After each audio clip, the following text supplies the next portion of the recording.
Well, I think what the Bank of England is doing is stepping in to try and calm down the markets.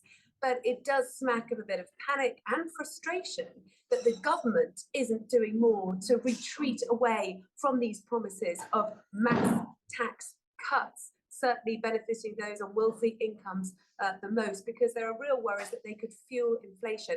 And that is why you've seen the Bank of England intervene, because those worries about inflation have led to expectations that the Bank of England will have to push up rates dramatically, and that's causing bond yields to spike, and that causes problems for a whole raft of players within the economy, from those in the housing market to also companies as well who have to borrow, because those yields do set the price for so many other kind of lending criteria.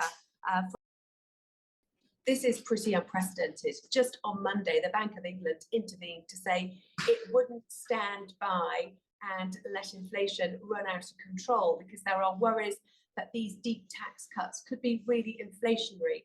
So it said it wouldn't hesitate to raise rates, and that's been reinforced by the chief economist. Now, we didn't, though, expect a supersized rate hike or any other action until November, but then suddenly today, the Bank of England has intervened again, because it's clearly worried about the rapid shooting up of that interest rate payable on government bonds, which is used to set a whole raft of financial instruments. Not least, it really does govern what rates banks and building societies lend to homeowners, and that's why I think the warnings from the International Monetary Fund should be taken seriously. Of course, the Monetary Fund is like a canary in the coal mine. It sings when it really does feel as though there is the risk for countries to become unstable financially because the policy is being pursued. And that's why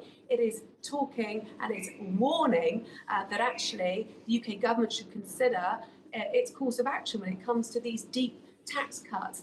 But remember as well, we wouldn't have had this situation had the dollar not been so strong as well. And that's compounded the problem that we have with the weak pound, which is fueling inflation worries in the United Kingdom and adding to expectations that the Bank of England will have to raise rates dramatically. And on top of this, the government has poured fuel on the fire, really, with expectations inflation will go even higher because of its policy to promote growth right now, when in fact the Bank of England wants to dampen down demand in the economy instead.